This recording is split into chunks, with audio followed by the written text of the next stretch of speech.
téléspectateurs, téléspectatrices de Moisson TV, bienvenue encore dans votre émission préférée, Le Seigneur a besoin de toi. Du 12 au 19 avril, nous avons eu un bon séminaire d'enseignement et de prières sous le thème « Je suis un culte pour Dieu ». Ça a été tellement bénéfique pour nous et nous avons eu un très beau orateur que je vais vous présenter maintenant et qui va nous dire ce qu'a été cette semaine d'enseignement et de prières. Bonjour, homme de Dieu. Merci beaucoup de nous accueillir sur ce plateau. Et nous sommes très privilégiés et très contents d'être là. À tous nos téléspectateurs, nous vous saluons aussi. Je suis Patrick Mugorozi, serviteur de Dieu. Je sers Dieu dans la ville de Goma principalement, à la 8e CEPAC, la source est Goma.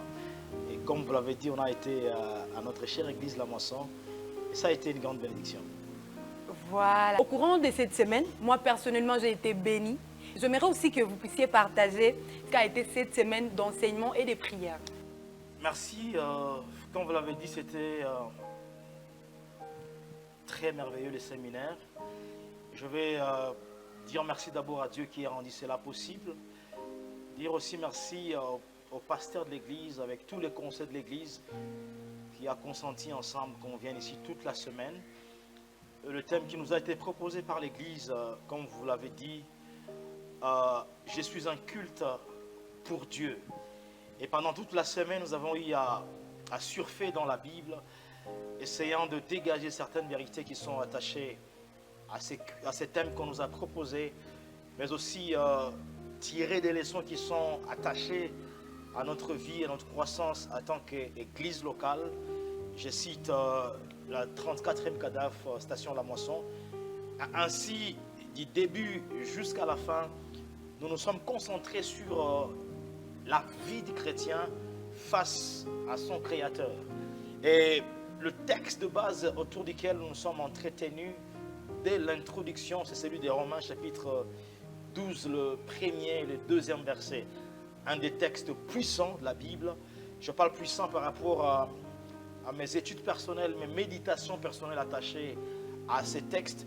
Vous allez vous rappeler que de par l'apôtre Paul, avant d'arriver au chapitre 12, il a d'abord commencé au chapitre 1er, où dans la pensée principale de l'apôtre Paul, il dégage plusieurs enseignements qui sont attachés à la doctrine. Du chapitre 1er au chapitre 3e particulièrement, il parle de la grâce, il parle de la manière dont nous avons été sauvés par la grâce, justifiés par la grâce, par le moyen du sang de Jésus-Christ. Et vous arrivez un peu plus tard au chapitre 6, l'apôtre Paul commence à raffermir son enseignement et montrant que si la grâce est disponible, alors nous menant à pécher, devrons-nous vivre dans le péché parce que la grâce est là. Il dit loin de là. Vous arrivez au chapitre 8, l'apôtre Paul, le verset 18 particulièrement, il parle de notre victoire que nous avons face à la chair et l'espérance même de la gloire. Cela maintenant que nous tombons au chapitre 12. Au chapitre 12, il dit « Je vous exhorte donc, frères, par la compassion de Dieu, à offrir vos corps. » Ça, c'est très important en termes de notre vie de chaque jour comme chrétien. Ceci est un appel que Dieu lance à chaque enfant de Dieu. Il dit « Je vous exhorte donc, frères, à offrir vos corps. » Et un peu plus tard, vers la fin de ce verset, il dit « Tel sera de votre part un culte raisonnable. » Pendant toute la semaine, on parlait de « Je suis un culte pour Dieu ». Et l'apôtre Paul fait mention du culte. Il dit « Ce qui sera de votre part un culte raisonnable ». Le concept original que la Bible précise, la Bible parle « Et tel sera de votre part une adoration raisonnable ». D'une manière brève et simplifiée, notre vie est un culte pour Dieu. Et c'est ici même la mauvaise pensée que plusieurs ont eue sur le culte. Certains ont pensé qu'il faut des instruments, il faut une bonne chorale, il faut de belles voix pour qu'on dise le culte. Cela fait partie du culte, mais dans la pensée de l'apôtre Paul, ce n'est pas ça ce qu'il était en train de parler. Il disait d'abord que la qualité de vie d'un homme doit être un culte pour Dieu. Je vais dire à nos frères et sœurs qui nous suivent en ligne, le véritable culte que Dieu attend de nous, c'est notre vie personnelle. Et c'est ça même, je suis un culte pour Dieu. Maintenant, si vous montez un peu plus tard, dans Genèse chapitre 22, le verset 1er au verset 5e, nous voyons un homme qui s'appelle Abraham. Dieu lui dit, va-t'en au pays des Morija, sur les lieux que je vais t'indiquer. Et là, offre un holocauste ton fils, ton unique, celui que tu aimes, Isaac. Vers la rive de la montagne même, Abraham commence à escalader la montagne. Abraham dit à ses serviteurs, vous restez ici, je monterai seul avec l'enfant pour aller adorer l'Éternel. Nous avons dit dans la semaine, pour la première fois, la Bible parle du concept adorer. C'est ici où Abraham est en train d'aller offrir son fils. En d'autres termes, il faut que je le dise dans un autre langage, adorer l'Éternel veut dire mettre à la mort quelque chose pour l'Éternel. Ça, c'est la pensée fondamentale. C'est ce qui même s'accorde avec la pensée de l'apôtre Paul. Quand il dit, offrez vos corps, tel sera à la fin votre culte raisonnable. En d'autres termes, l'adoration réelle que Dieu attend de nous, c'est lorsque nos vies deviennent des offrandes pour l'Éternel. Et qu'est-ce qu'on doit offrir à l'Éternel?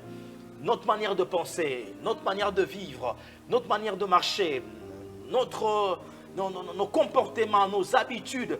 À la fin, lorsque ces choses vont être étalées sur l'autel de l'Éternel et que l'Éternel consume toutes ces choses, c'est là que nos vies deviennent un culte pour l'Éternel. C'est un appel pour chaque enfant de Dieu, vous qui nous suivez à ces moments ici. Je vous appelle à offrir vos corps, vos vies à l'Éternel, parce que c'est un appel. Et nous avons clairement dit que les cultes pour Dieu, c'est un appel que Dieu lance à chaque enfant de Dieu. On ne peut pas prétendre offrir un culte à Dieu aussi longtemps que nous nous comportons comme nous voulons.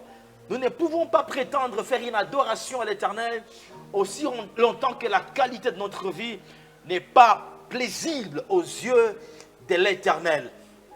Et quelques signes simples qui montrent quelqu'un qui est dans ce processus de culte à l'Éternel, nous avons dit, c'est notre dimension de la vie de sanctification. Je vais utiliser des concepts assez simples, assez clairs, afin que le message arrive. La sanctification, la crainte de Dieu, l'intégrité, c'est les premiers signes qui prouvent que quelqu'un a déjà offert sa vie à l'Éternel.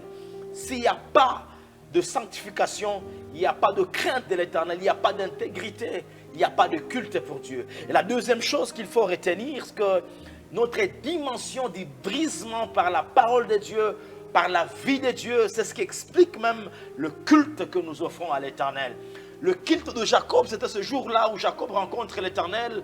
Dans Genèse chapitre 32, Jacob rencontre l'Éternel à Péniel. Et lorsque Jacob rencontre l'Éternel, Dieu brise la vie, Jacob par l'emboîture de sa hanche. Et au réveil de Jacob, Jacob commence à boiter. Parce qu'en réalité, aucune personne ne peut rencontrer l'Éternel et rentrer avec la marche qu'il avait avant de rencontrer l'Éternel. Toute rencontre de l'Éternel doit laisser le brisement sur l'homme. Ainsi, Jacob, vous allez vous rappeler, il a fui son frère parce qu'il a usurpé du droit d'aîné son frère. Mais après avoir rencontré l'Éternel, Jacob s'humilia devant son frère et il demanda pardon à son frère.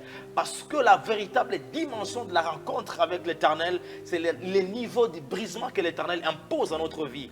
Un homme qui a fui avec ses pieds, aujourd'hui il est incapable de fuir, il s'humilie. Et cette humilité-là de cœur qu'avait Jacob, c'était un culte pour Jacob. C'est pourquoi je suis en train de dire de la dimension de notre brisement, c'est l'expression même du culte que nous offrons à Dieu. On ne peut pas adorer l'Éternel avec l'orgueil. On ne peut pas être un culte pour l'Éternel avec des comportements vieux. On ne peut pas être un culte pour l'Éternel avec des attitudes qui sont vieilles. Et la dernière chose qu'on a eu à parler dans la semaine, nous avons mentionné un élément très important. Nous avons dit, la présence de Dieu, c'est le lieu par excellence de notre vie de culte. Quand je parle de la présence de Dieu, je suis loin de tout ce que les gens pensent, l'émotivité, le sentiment, les sensations, parce qu'il y a aussi une mauvaise conception des choses. Les gens pensent que lorsqu'il y a eu trop de mouvance, cela qui est à la présence de Dieu. Ça peut être l'expression de la présence de Dieu, mais ce n'est pas ça le fondement de la présence de Dieu. La présence de Dieu, c'est cette atmosphère-là que nous créons et que Dieu, qui invite l'Éternel à venir avec nous, parler avec nous, opérer des choses avec nous, faire de miracles, faire des choses, la transformation au milieu des enfants de Dieu. Et c'est exactement ça ce que je veux dire, la présence de Dieu de manière assez générale. Et pour clôturer Dorcas, il y a de bénéfices attachés à notre culte que nous faisons à Dieu. Ça veut dire, lorsque nous offrons notre vie à l'Éternel, lorsque notre vie devient un culte à l'Éternel, il y a toujours de bénéfices qui sont attachés à cela. Et les premiers bénéfices que nous recevons, la nature de Dieu. La nature de Dieu, tu vas te rappeler, une des choses qu'Adam avait perdu, c'était la nature de Dieu. L'hébreu appelle cela Adam Hu, ça veut dire l'homme avec la vie ou la nature de Dieu. C'est exactement ça ce que Adam a perdu. Tu vas te rappeler, pour la première fois on appelle l'homme Adam, c'est dans la Genèse 4, après la chute, parce que Adam veut dire un homme ordinaire. Après avoir perdu le Roua, la vie de Dieu, il devient un homme ordinaire. Et la mission de Christ est de nous sauver et de nous amener à reprendre le Roua, la vie de Dieu. Ainsi, le culte pour Dieu veut dire, nous avons la vie de Dieu en nous. Cette nature-là de Dieu en nous. La nature de Dieu, c'est le pouvoir, la puissance, la domination, le règne, tout ce qui va avec. La deuxième chose la plus importante, c'est que lorsque nous sommes un culte pour Dieu, nous avons la permanence de la présence de Dieu avec nous. Et quand il y a la permanence de la présence de Dieu avec nous, c'est là qu'il y a la démonstration même de la puissance de Dieu. Parce qu'il n'y a pas de puissance de Dieu sans la présence de Dieu. Là où il est, il démontre. Là où il est, il se manifeste. Ainsi, le culte nous conduit même à la puissance de Dieu. Si tu veux vivre la puissance de Dieu, mon frère, tu appelles au service, au ministère de Dieu. Tu n'es même pas appelé au ministère de Dieu. Mais si tu veux vivre la puissance de Dieu, fais de ta vie un culte. Parce que c'est ce qui attire la présence de Dieu vers toi. Et ainsi, tu vivras exactement ce que Dieu attend de toi. Merci, c'est tout ce que je peux donner comme le briefing de la semaine. Téléspectateurs, téléspectatrices, que dire? Ce fut un plaisir, homme de Dieu. En tout cas, j'ai été tellement béni et j'espère que ce message va bénir aussi quelqu'un qui est en train de nous suivre à pareil instant. C'est par là que nous sommes en train de chuter et de clore notre émission. Je vous demande juste de vous abonner, de liker et de partager, sans pour autant oublier de cliquer sur la cloche des notifications pour être à jour chaque fois que nos émissions seront en ligne. Merci et à la prochaine.